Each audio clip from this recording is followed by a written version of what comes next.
I watched a couple of YouTubes this morning that made me sort of laugh, smile. I think that they were all of them were from Amanpour. Is it Amanpour and Company or something like that?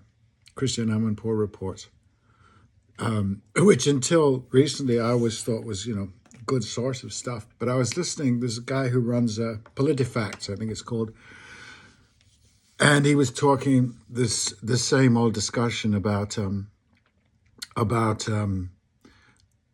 social media and lies and disinformation, misinformation and stuff. And I was sort of interested to just listen randomly, coolly, in a sense, as he chunted out the notion that he has that the Republicans just lie, by default and stuff like that, and complaining about the element in lying of and how social media magnifies all of that. And then he said something really interesting. He said that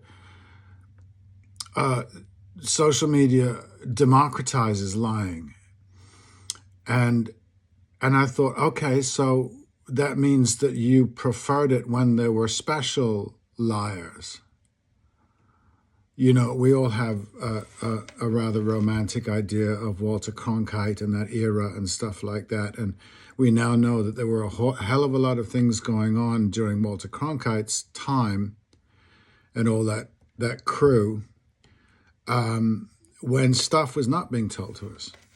And that was one of Cronkite's issues about Vietnam and stuff like that. And I was also struck by ignoring the fact that Joe Biden, after, I think it was whenever it was, quite soon after October the 7th, he came out and he talked about 40 decapitated babies that he'd seen photographs of. Kamala Harris came out early on in her thing and said, that talking about the sexual, the rape and stuff like that on October the 7th, all of which is slowly being rebuked. They're not finding the evidence and stuff like that. And there's a famous story about the Indian Mutiny. After the Indian Mutiny, all over the British newspapers, there were stories of mass rapes and beheadings and babies being baked and stuff like that. And it all turned out to be massively untrue. So I'm not saying, no, they lie as well, like everybody's lying. I'm saying that lying is something that we do. All of us, all the time. Trump does it, and the Republican Party does it. I listened to part of the debate that Jill Stein was involved in with the also-rans, the third partiers, the fourth, fifth partiers, and that she was debating a couple of real libertarians, and this guy starts talking about how the God is mentioned 4 times in the Constitution, and that life is given to us by God as a gift of God, and when they talk about life, liberty, and the pursuit of happiness, that's what they meant, and I don't disagree. I don't find Jefferson is any number of not things that he's trumped up to be, but one of them he's not a disbeliever, a non-believer, which is fine. But it means that you need to buy into the myth that we were all created by somebody up there, which is fine. It obviously helps us to operate, but we do operate on untruths, on unverifiable truths. And we call lies those truths or those unverifiables that we happen to disagree with. The next guest, I think, was somebody, he was the guy from The Atlantic, talking about the glories of George Washington. And I'm sure George Washington was a marvelous exemplar of that era's sense of propriety and rigor and courage and all that kind of stuff. He was also a slave owner, and I think that good men, if you like, good men, let's call them good men, let's call Jefferson a good man, he was a slave owner. Their rationale for that was that Africans were meant to be slaves. They were inferior to Jefferson and Washington, and there's even a paternalism involved in all of it. Just those were their truths. Science has now told us that there's no bloody difference. Some of us will believe that science or won't believe that science. It's what gets us up in the morning and gets us functioning. And so, without any moral judgment about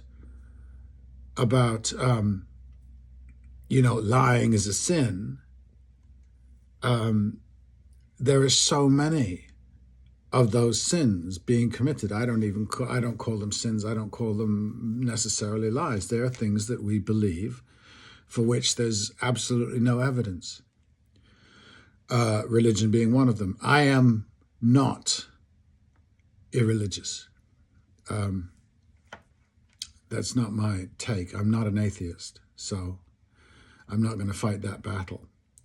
But I am aware that those things that motivate and inspire me often massively are not tangible. They're not provable. So, when Trump gets up there and says what he says, I mean, Kamala Harris in that debate lied just as much. If you're talking about numbers of fibs, and one of the really brutal essential lies, again, is, I think, springs from the notion, which we are all heir to as Americans and as Europeans, and I'm maybe everywhere else. I don't know. I don't live there. I'm not brought up amongst them. But the idea that our culture, our civilization is a force for good in the world, I don't think it's true. But I think the dangerous element of that is assuming that it's true, assuming a kind of messianism, which is the root of most atrocities committed by human beings consciously. It's insane. It's an insanity, this notion. And so this chap from PolitiFact is basically, they're all sitting there, they're all involved in a big lie, which is that when America, is buddies with Israel, and as Bibi said, he articulated it very well. He said that we are civilization, they are not.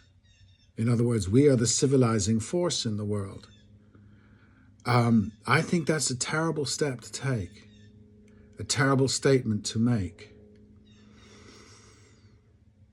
And it's unverifiable. Look at what we're doing. Let's be really clear that Germany in the 1930s was part of that belief system, the Northern European Christian belief system that they were the most civilized. They were trying to civilize Namibia, after all, and most of Europe was trying to civilize the Americas, Africa, Australasia, India. That was their premise. That was their onward Christian soldiers' notion. I don't know that it's a lie, but it's an illusion. And it's dangerous and bloodthirsty. So when somebody comes to me, when Jill Stein, and it's not about Jill Stein, it's about Jill Stein, it's about a whole legacy that she comes from, a whole positioning in the world. Noam Chomsky is the great granddaddy of us all in that sense.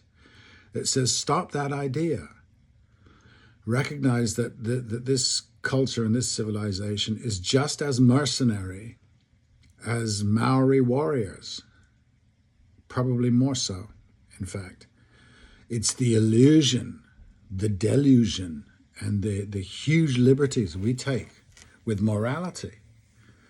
So we can decide that however many people were killed on October the 7th, it is okay for us, and it is us. I don't blame Israel on this.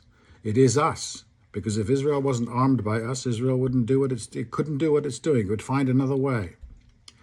Very brilliant civilization. They would find another way. But given that we've given them the machinery to do what they're doing, do tell me how 45-1 at the latest count is civilized.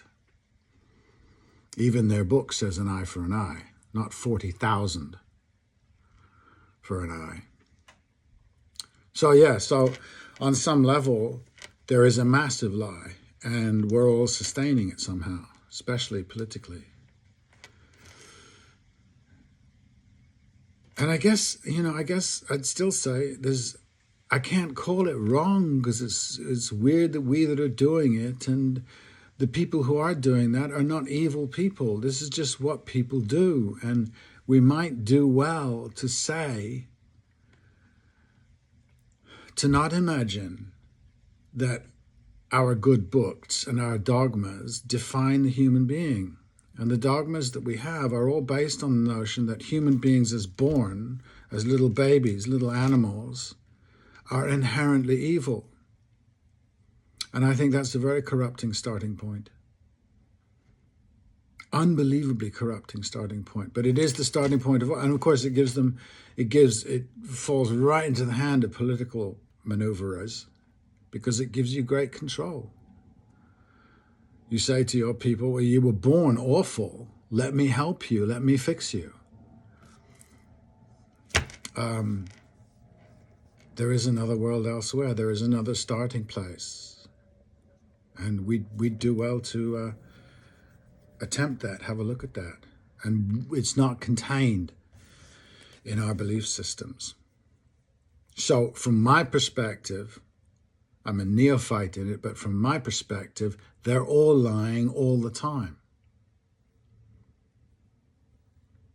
When a politician gets up and says to you that I want to do things to help you, we don't actually need help, really. If they left us alone, in some sense, and disallowed the exploitation of everybody else, which they don't, that's not constitutional.